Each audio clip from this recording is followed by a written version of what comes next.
Oke, selamat selamat malam untuk, Pak Ruky. Kami dari kelompok A yang beranggotakan Hafni Ferdian, Vaneka Putri, dan Nur Anissa akan menjelaskan tentang, tugas pengganti UTS kita ya. Oke, bisa di-next, Mbak.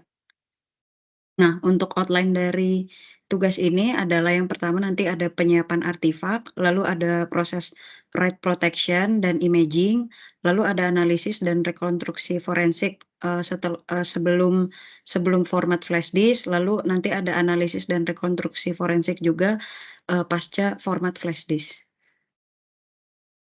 Nah, ini untuk yang pertama, terkait penyiapan artifak. Jadi, seperti step-step yang sudah diarahkan, oleh Pak Ruky, ini untuk yang file a.txt, lalu, ada file b.txt juga, lalu yang c.txt. Yang C ini kan yang, di-copy dari si B ini lalu di-rename ya, di removable disk-nya, lalu ada file selanjutnya ada file d.txt. Nah, next, Mbak. Lalu, setelah kita sudah mengikuti langkah-langkah dari jadi yang pertama kita di proses yang pertama itu kan kita sebagai pelaku ya, lalu sekarang kita sebagai, yang melakukan forensiknya. Lalu ini implementasi write protection dan proses imaging. Nah, yang pertama itu kita melakukan enable dulu ya, dari write write protection-nya ini. Jadi write blocker-nya ini kita on-kan. Nah, ini untuk memblokir fungsi write pada media penyimpanan.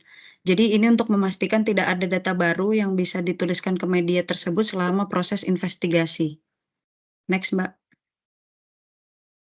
Lalu setelah kita on-kan, kita lanjut ke proses imaging.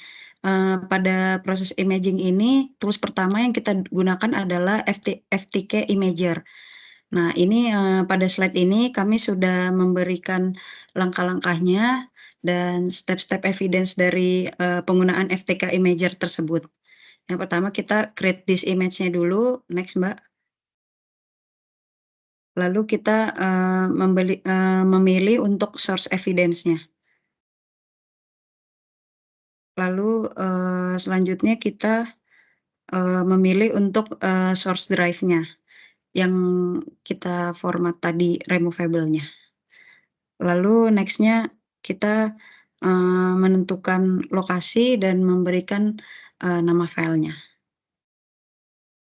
Lalu untuk selanjutnya ini, kita memilih untuk format image ya. Untuk detail ini kita memilih yang I01 ya, karena sebagian besar kasus forensik digital kompabilitasnya itu yang luas dan representasi datanya yang lebih akurat itu biasanya, pilihnya E01 dan, ukurannya juga lebih bisa lebih kecil gitu dibanding menggunakan raw DD. Lalu di sini kita, membuat evidence ya. Jadi, kalau kita bikin evidence ini, eee, adalah termasuk bagian yang penting karena memastikan proses investigasinya ini terdokumentasi dengan baik dan terorganisir. Next, Mbak. Lalu di sini kita menentukan image destination-nya. Oke, ini setelah udah ditentukan lalu next. Oh ya maaf, sebelumnya tadi itu kan, kita memilih yang compression-nya ini yang default ya, kalau dari FTK-nya itu 6 langsung. Oke, next, Mbak. Kita finish dan di sini, kita sudah bisa melakukan proses imaging ya, kita lalu klik tombol start. Nah, ini kita lalu menunggu hingga prosesnya selesai. Nah, ini tergantung dari media penyimpanan. Jadi karena kita format filenya ini TXT, jadi tidak terlalu memakan waktu yang lama gitu. Lalu ini, hasilnya ya, setelah proses selesai itu akan menampilkan laporan, ada informasi seperti ukurannya, terus waktu pembuatan dan kode-kode hash-nya. Nah, untuk selanjutnya otopsi menggunakan tools otopsi akan dibantu oleh Mbak Nura penjelasannya, silakan, Mbak. Oke, baik. Selanjutnya ketika memang file image-nya sudah selesai, maka akan masuk ke tahapan yang dimana tahapan inti sebenarnya dimana kita akan melakukan autopsi menggunakan di sini analisis menggunakan autopsi di sini untuk akan saya jelaskan beberapa langkah untuk melakukan otopsinya atau proses importing imaging ke tools ini. Yang pertama, ketika kita masuk itu pasti akan dihadapkan dengan Windows ini. Kita tinggal klik yang pertama, klik new case untuk memulai kasus baru atau membuat file case baru. Di sini kita bisa customize nama case-nya itu apa, terus ini base directory nanti kita akan menaruh si case hasil analisisnya itu di sebelah mana, dan case type-nya itu kita bisa pilih mau single user atau multi user. Di sini kita pilih single user, terus kita nanti akan eksekusi next, dan di sini bisa kita tambahkan informasi opsional, case-nya number detailnya berapa, examiner atau si investigatornya itu siapa di evidence atau image ini gitu. Nanti setelah ini kita pilih finish. Nah, di sini kita akan menunggu beberapa waktu sih sebenarnya untuk menunggu proses importing image-nya ke file autopsinya dan menganalisis yang sudah di-capture dari si image-nya. Nah, karena kita meng-create case baru, di sini akan diminta untuk masukkan data source atau data image yang akan kita lakukan analisis. Di sini karena kita masih menggunakan mau memasukkan case yang baru, kita pilih di generate new host name based on data source name.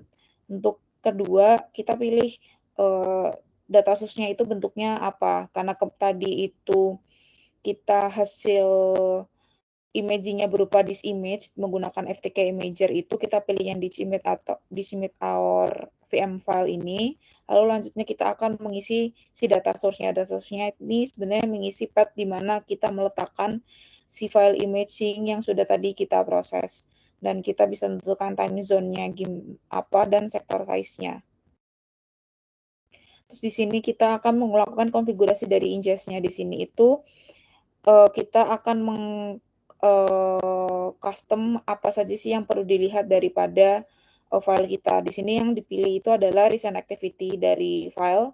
Yang kedua, file type identification atau identifikasi dari file type yang ada di image-nya. Terus extension mismatch detector kalau mendeteksi kalau adanya ekstensi yang agak kurang pas terjadi. Terus ada photorec atau untuk eksekusi di foto, sama selanjutnya ada data source integrity untuk pengecekan apakah terdapat perubahan integritas dari data source-nya. Setelah itu kita akan masuk ke processing data source yang sudah kita inputkan tadi. Dan di sini ketika proses analisis sudah selesai, kita tinggal pilih finish di sini. Nah, nanti sebenarnya setelah ini akan dijelaskan oleh Pak Hafni terkait analisis dan rekonstruksi forensik di pra format flash disk dan pasca format flash disk. Sebelumnya mungkin akan saya jelaskan sedikit dulu di sini. Mungkin di sini yang akan saya jelaskan di ketika tampilan sudah masuk ke dalam case yang sudah dianalyze, di sini pasti akan ada tree. Tree di sini ada macam-macam. Di sini itu ada si data source-nya ini yang akan menampilkan tree dari image yang sudah kita input dan hasil analisis yang telah dilakukan oleh autopsi secara rigid. Setelah itu di sini ada juga file views. Di sini ada beberapa tipe, ada file type. Di sini dia mengelompokkan tipe file dari file-file yang sudah ada dalam image. Terus delete files itu untuk dia mengetahui file-file mana saja yang sudah terdelete di dalam imaging ini. Dan file size itu dia pengelompokan berdasarkan ukuran size dan lain sebagainya. Nah, setelah ini akan dilakukan pembahasan analisis dan rekonstruksi forensik baik pra format flash disk dan pasca format flash disk oleh Pak Hafni. Mungkin untuk layarnya untuk penjelasan bisa disilakan Pak Hafni. Monggo. Baik, terima kasih. Saya lanjutkan. Untuk yang sebelum di format ini dapat diperhatikan di dalam layar, mungkin bisa di zoom. Jadi di sini ada 5 file yang kondisinya terdelete. Lalu file C dan D memang kan tidak dilakukan deleted ya. Nah di sini saya dapat jelaskan bahwa untuk file yang A yang memang dibuat di dalam removable storage itu, dan file C serta file D itu dia ketika dia disimpan di dalam removable disk itu dia akan membuat semacam informasi ya, itu dapat diperhatikan waktu creatednya. Waktu creatednya itu dia bisa dilihat ini yang untuk file yang C dilihat dari detik terakhirnya ini ya, yang 21.32.14 itu sama dengan yang deleted ini. Dan bentuknya itu yang file yang deleted ini kan semuanya underscore .txt karena ini filenya itu penamaan filenya itu hanya 1 karakter, sedangkan ketika file itu dihapus dalam file system di directory entry, maka karakter pertama itu akan diganti dengan E5 ya, diganti E5 dalam hal ini adalah underscore seperti itu. Jadi itu nggak bisa dilihat yang mana file A, yang mana file B, yang mana file C gitu. Tapi intinya di sini ada 5 itu saya dapat jelaskan yang file A dan file C dan file D itu dia membuat semacam kayak transisi di directory entry-nya, jadi terdeteksi ada file deleted tadi. Sedangkan file B itu kan dibuat di dalam lokal komputer lalu di copy ke removable disk, itu dia tidak terbentuk di directory entry gitu transisinya. Tapi kalau file C, karena yang file B tadi kita buka lalu kita save as sebagai file C, itu dia ada transisi directory entry-nya seperti itu.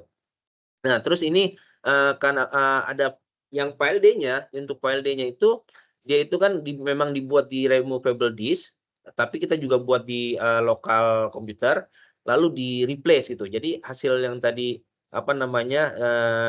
transisi di directory entry itu tetap terbentuk karena tadi dibuat juga di removable disknya ya. Jadi seperti itu. Lalu setelah itu kan dilakukan proses deleted dan shift delete.